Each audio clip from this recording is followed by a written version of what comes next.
Hello YouTube, my name is Blade, and in this video I'm going to be showing y'all how to make a nice easy shrimp etouffee. This happens to be one of my favorite dishes to eat, and I hope after watching this video you go try making this etouffee and you enjoy it too. Also, this is a very easy, simple way of making shrimp etouffee, and after the video, if you think you have any other ways or any things to add to the recipe, then by all means go ahead. And in the comments, if you do that, then leave me a comment of what you did to it and how it went. So I'm going to get started with the video now. I have it cut into a whole bunch of different segments because a lot of this takes time to cook. There's a lot of 5-minute intervals of waiting for the food to cook. So you may see like I may be doing one thing in one segment and then out of nowhere it jumps to another part of the video.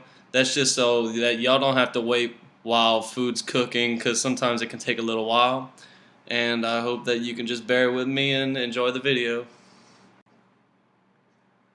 Alright, so to get started, I have here a picture of all the ingredients except for the shrimp itself.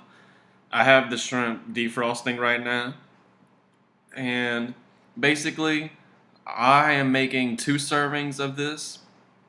So keep in mind that everything that you see is doubled whenever I'm using it in the video. What you're going to want is, I'm going to start from the left and go all the way to the right. The first can, all the way to the left, is Rotel, also known as diced tomatoes and green chilies. If you don't have Rotel wherever you are, or if the store doesn't have any, then just try to find any kind of can with diced tomatoes and chilies. And it doesn't have to have chilies in it, but I like the ones that come with the chilies, and make sure it is diced, or else your tomatoes are going to be way too big. Next is cream of shrimp. I use Campbell's. You can use whatever brand you prefer. After that is golden mushroom, then salt, garlic powder, cayenne pepper, black pepper, parsley flakes, garlic. Underneath the garlic is some butter.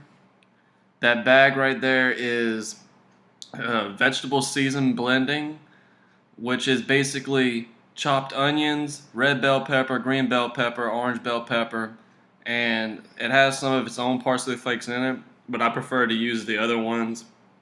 And to be honest, you don't even need parsley flakes. They don't really add flavor. They're more for a look than anything else. But basically, I buy my vegetable blend in a bag. I don't really like chopping it up. And keep in mind that if you do buy your vegetables separately, you're going to have to chop them up, and you're going to want to use water whenever you're sauteing them. Whenever you buy them in a bag, they're going to come frozen, so you'll be fine if you do it like that. But anyway, after that you see a can opener, which is obviously for the cans. And then next to that is my rice pot, which I currently have the rice cooking, because if you don't know this, rice does take a while to cook. And in this next segment of the video, you're going to be seeing me preparing my shrimp by seasoning it. Okay, so you're going to want to add your salt. Do 2 to 3 passes of salt. And put your garlic powder. Remember, you don't need too much because we will be using regular garlic also. Add your cayenne pepper. I like to put a good bit of cayenne. And next you're going to want to do black pepper. Just put a little bit of that.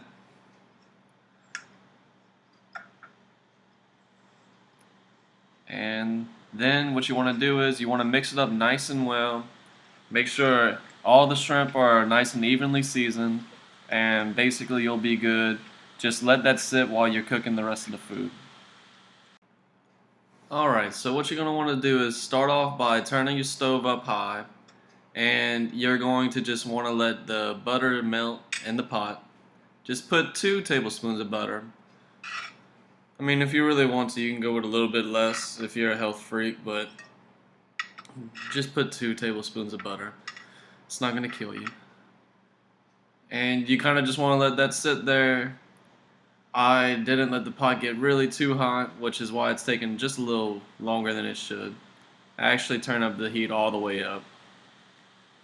And I also advise you can keep the heat all the way up throughout this entire video if you had not throughout the entire video, but throughout the entire sauteing process if you have the frozen veggies.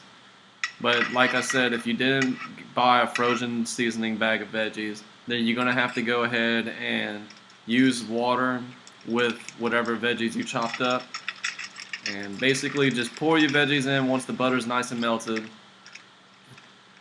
Mine are all nice and hard and chunky because they're frozen.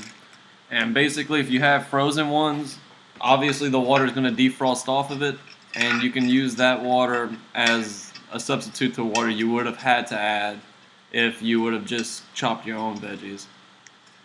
Okay, I'm going to hurry up and skip to the next segment. Basically all you're doing is you're going to let this get hot, and sauteing them is real easy. You just let them sit there, and once they get real hot, the water underneath will start to simmer and boil, and you'll know whenever they're sauteed, whenever your onions are translucent and all the veggies are nice and soft. This will take about 5 minutes depending on how hot you have the stove on, but it shouldn't take longer than 5 minutes. Or, I mean, it shouldn't take longer than 6 or 7 minutes.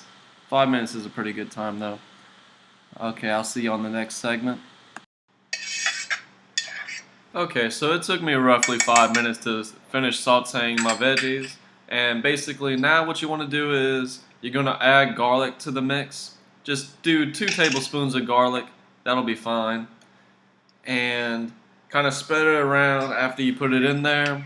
And once the garlic's in, let it cook for about 2 more minutes and you'll be completely fine. And I'll see you on the next segment. Okay, so it took about 2 minutes for that to cook, and now what you do is add your tomatoes and green chilies, and you just stir them in with the veggies. And keep in mind that this will add a little bit of liquid to the mixture, so you'll be fine if you didn't have to add any water by now. You're probably not going to have to add any water at all. And this is going to be another 5-minute step where you're going to let all the veggies cook for about 5 minutes. That way the tomatoes and chilies can get nice and soft like the rest of the veggies are. And I will see y'all in the next segment. So now my tomatoes and chilies are nice and soft just like the rest of the veggies. And basically this is where the cooking is going to get a lot quicker and you're getting very close to being finished. So what you're going to do now is you're going to take either one of the 2 cans and start pouring in your cream of shrimp and your golden mushroom sauces. It doesn't matter which one you start off with, just make sure that whichever one you start off with first, you mix it in well with the veggies so that the water stops boiling so much, and you'll have time for the other one to get in there and mix nice and easy. And just make sure you get as much as you can out of the can. I mean, you went ahead and bought a can of something, you might as well use as much as you possibly can of it. I just said can so many times in that sentence. Okay, so just get as much as you can. And as you can see, it's taking me a little while because they have like little chunks in there. I like to make sure I can get all of it out of there. Okay. And like I said, hurry up and mix up the first one that you put in there. Just stir it up, mix it nice and evenly.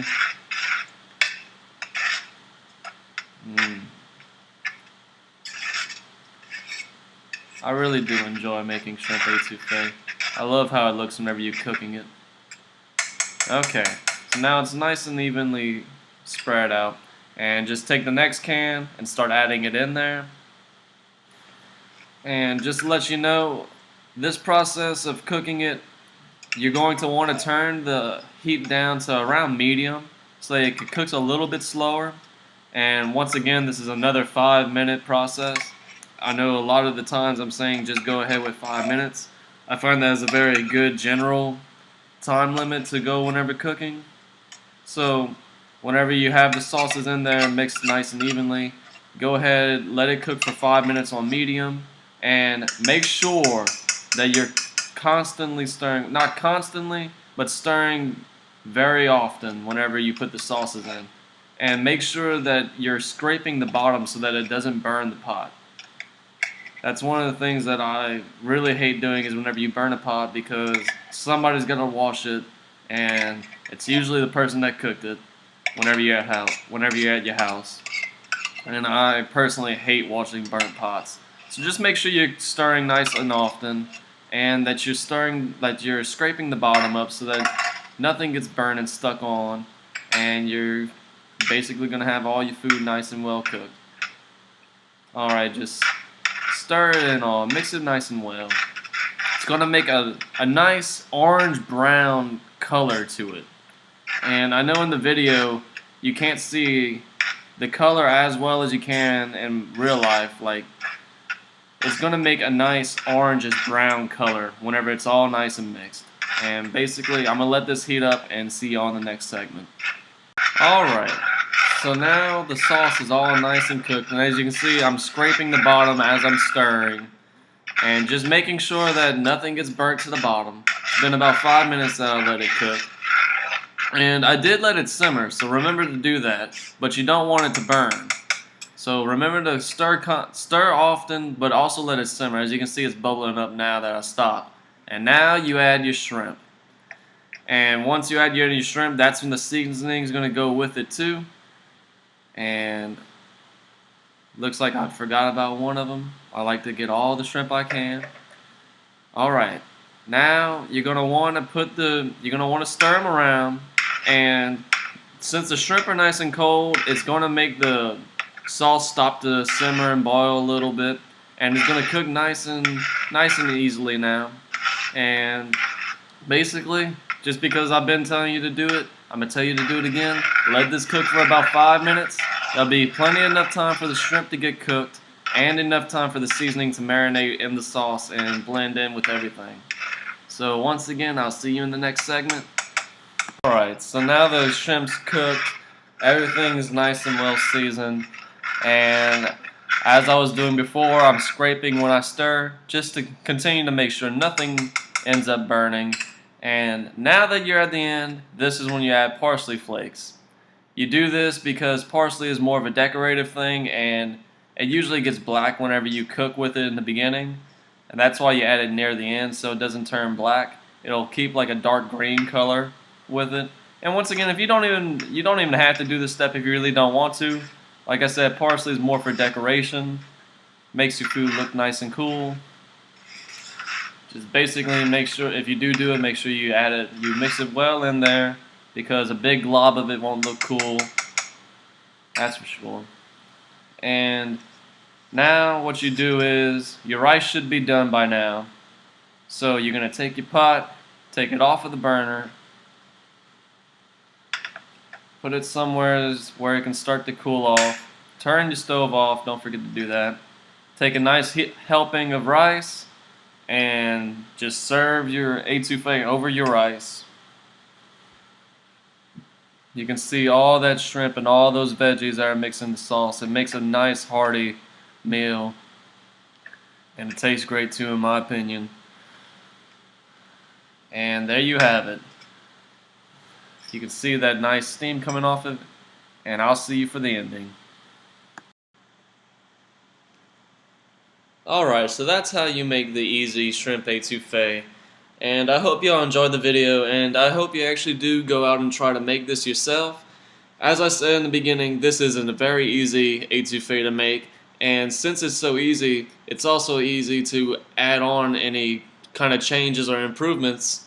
And like I said in the beginning, if you do choose to make this and add on or make improvements to it, just leave me a comment on what you did and how it came out. And hopefully you enjoy your meal if you do make this. I hope you enjoyed the video, and thanks for watching.